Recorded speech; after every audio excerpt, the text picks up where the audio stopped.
Romero Marques, expectativas para 2019, o ano ainda está começando, turma fala que começa depois do Carnaval, o Carnaval também já está por aí, novo governo federal, novo governo estadual, Assembleia, boa parte foi renovada também, o senhor assumindo uma cadeira lá, expectativa de que a coisa possa melhorar efetivamente para a nossa população? Com certeza, Juliano, renovação de 40% na Assembleia, muitos novos deputados estreando o mandato, um governador novo também estreando no mandato. Acredito que é um bom momento para o nosso Estado. A gente vê que há disposição para trabalhar tanto por parte dos deputados novos quanto por parte do governo. Dos que foram reeleitos, alguns deputados com mais experiência e fazendo essa mescla lá na Assembleia. A reeleição é muito normal no parlamento. Esse índice de 40% é maior do que a gente costuma ter ainda nos últimos anos. Então sempre ficam os deputados de segundo, terceiro, quarto mandato, que são aqueles deputados com maior articulação. Essa turma nova, naturalmente, ainda demora um pouco para se conhecer, para ver quem é quem e para se articular mais para frente.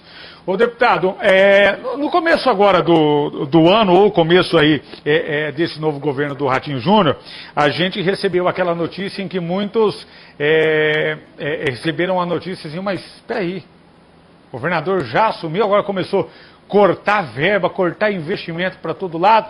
Não é, na verdade, um corte, é um congelamento ou um bloqueio para que contratos possam ser revistos. Entre eles, aquele valor para investimento e construção daquele viaduto aqui próximo ao shopping Catuaí. Mas vocês, como representantes da região, estão cobrando do governo essa obra? Com certeza, Juliano. Ao tomar posse, o governador anunciou que iria contingenciar 20%.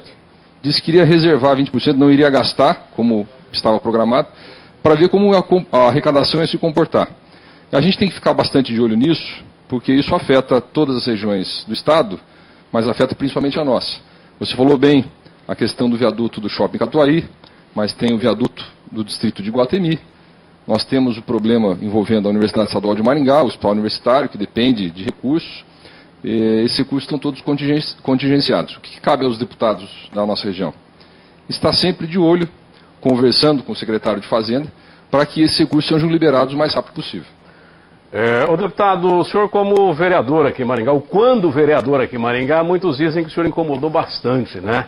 A administração. Todo dia tinha lambada, tinha paulada, todo dia não, toda a sessão, né? Mas todo dia, colocava... E até nós levava lambada junto, viu? Colocava no Facebook, aí nas redes sociais. O senhor agora como deputado, trabalhando lá em Curitiba, o senhor está de olho aqui em Maringá, na administração, continua verificando, dando opinião, buscando saber desse ou daquele assunto se está certo, se não está. Como é que o senhor tem trabalhado com essa área? Eu acredito, Beija-Flor, que o nosso trabalho de fiscalização aqui não só não vai diminuir, como deve aumentar. A minha equipe está toda orientada para continuar o trabalho que fazia. A nossa equipe que trabalhava na Câmara está toda comigo na Assembleia. São pessoas experientes que aprenderam a fiscalizar a Prefeitura e continuam analisando os diários oficiais, as licitações, recebendo demandas da população. E nós vamos continuar fazendo esse trabalho para o Maringá, ainda com maior ênfase. E com maior força também, né? Com maior força, né? A gente falava bastante em Maringá, mas a gente também era muito falado. Houve um choque muito grande com a nossa presença no parlamento. E em determinado momento a gente foi até ameaçado. E como deputado estadual a gente ganha uma maior independência e maior força para defender aquilo que a gente acredita e defender a nossa cidade. O deputado também, uma outra situação, o senhor falou em defender. Quem nos defende no dia a dia, vamos dizer assim, na área da segurança, a polícia militar, a gente sabe que sempre precisa de um maior efetivo, de uma melhora na estrutura, viaturas, armamento também. Maringá também está precisando de um investimento maior no 4º Batalhão. Mas sem dúvida nenhuma. A gente compara os números de Maringá em relação a efetivo, número de policiais, em relação a viaturas, em relação a equipamentos. Comparamos esses números com Londrina, por exemplo, e a gente tem notado que, historicamente, Maringá tem sido preterida. Londrina tem sido beneficiada. E um pouco por conta do bom trabalho de segurança que foi feito aqui no passado. Só que a gente não pode pagar por ter sido eficiente.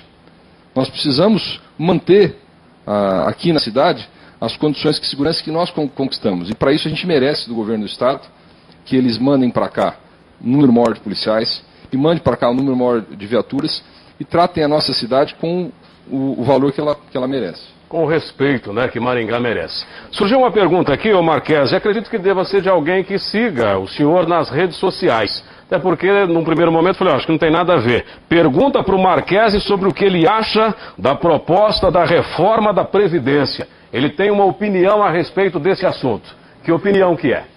Bom, é sempre impopular falar de reforma da Previdência, porque mexe com o valor da aposentadoria. Exato. Só que, infelizmente, lamentavelmente, nós chegamos num momento tal no país que ou a gente faz a reforma da Previdência, Beija-Flor, ou não vai sobrar dinheiro para muita coisa.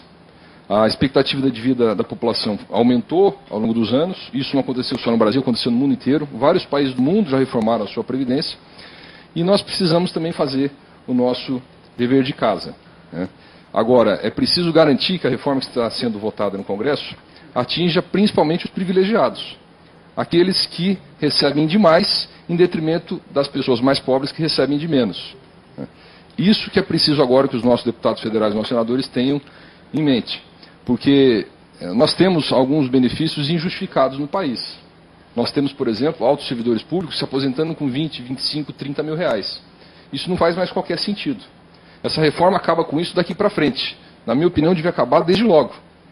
Para não ter que depois cortar benefícios da população mais pobre. Aquela população que às vezes nem consegue se aposentar, porque trabalha sem carteira assinada, e acaba ganhando aquilo que se chama de benefício de prestação continuada, que é um valor mensal para sobreviver. Até porque quem está quebrando a Previdência não é o seu Joaquim, a dona Maria, a dona Manuela, que ganha R$ 998, né, Juliano? Exatamente. E muito figurão recebendo demais de aposentadoria por aí, e aí que deveria ser cortado. Aí o figurão morre, aí fica a figurona, aí a figurona vai, fica os filhos. Os figurinhos. Então, há uma sucessão aí que a pouca gente entende, né, Marquese? É verdade, é um assunto bastante complexo. Exato. É um assunto que envolve também muita propaganda negativa, tem muito interesse quando se fala em reforma de Previdência. Tem muitos grupos que se articulam para defender determinado ponto de vista. O que a gente precisa é defender direitos iguais para todo mundo. Porque é assim que se constitui uma república. E pensar principalmente na população mais pobre, que é a que mais depende do Estado. Exatamente. Deputado, uma outra situação, pedágio. Eu não vou pagar pedágio, o pedágio está muito caro. Teve o reajuste agora no último dia 1º de dezembro, aí seguraram um pouquinho, segurou um pouquinho, mas o reajuste veio. Aqui na nossa região veio um reajuste ainda maior, um percentual ainda maior. Está certo que as rodovias estão bem cuidadas, bem sinalizadas, mas precisaria de mais investimento ainda, porque ainda tem muito trecho de pista pedagiada e pista simples, um risco maior de acidentes e tudo mais. 2021, quando termina aí os contratos, já está por aí, já está chegando por aí. Essa renovação, vai caber ao governo federal fazer essa renovação, ou melhor, abrir uma licitação novamente, mas o contrato não pode ser feito como foi no passado, porque a gente só levou lambada, hein? Exatamente, Juliano. Eu tenho falado disso há anos. Eu tive a oportunidade de fiscalizar esses contratos quando eu trabalhava no Tribunal de Contas do Estado. E a gente apontava há anos que as empresas ganhavam muito mais do que deviam ganhar. Elas tinham vantagens milionárias com esses contratos. E a gente não entendia por que o Estado não agia. E agora talvez a gente entenda por quê. A Operação Lava Jato mandou inclusive gente para a cadeia, porque ao invés de fazer com que o preço do pedágio caísse, recebiam propina para fingir que não estavam vendo. Esse nosso contrato agora termina em 2021, no final de 2021. O que a gente precisa, desde logo, como se trata de um assunto bastante complexo? Pensar numa forma de contrato que acabe com esses vícios dos contratos atuais. Reduza significativamente o preço da tarifa e que garanta obras nas pistas. A novidade que a gente teve esse ano é que o próprio governo federal é que vai tocar esses novos contratos. Porque 80% das rodovias pedagiadas no Paraná são de propriedade da União, são rodovias federais. Se o Estado fosse tocar esses contratos, ele precisaria de uma autorização do governo federal. O governo federal disse esse ano que não vai dar essa autorização. Ele disse que ele vai tocar por conta própria. Então o que a gente precisa fazer desde logo? Acompanhar esse processo para que os nossos interesses, os interesses dos paranaenses sejam protegidos. É isso que a gente já deve começar a fazer desde logo. Ô Marquesi, já que é para polemizar, vamos puxar outra polêmica. Qual que é a tua opinião como deputado estadual sobre a aposentadoria para ex-governadores? Tem que acabar. Um benefício que não tem contrapartida, que um benefício que não foi precedido de contribuição, a pessoa não contribuiu para aquilo, é um privilégio injustificado. Portanto, não pode permanecer. Não faz mais qualquer sentido que esse tipo de privilégio permaneça no país. E eu digo mais, Beija-Flor. Eu acho que não só aqueles que ainda têm para pedir não devem mais receber, como aqueles que já estão recebendo. Eu não entendo isso como um direito adquirido. Aqueles que já receberam, as viúvas de governadores que já receberam, nós não vamos cobrar aquilo que já gastaram. Né? Utilizaram para fazer as suas despesas ordinárias. Mas de agora em diante, no meu ponto de vista, deveria ser cortado. Porque a população comum não tem esse direito, é um privilégio injustificado, portanto a gente tem que cortar. Eu também acho que tem que cortar governador, senadores também, né? Ocupam um cargo por um tempo, até mesmo os suplentes, e ainda se aposentam, deputado.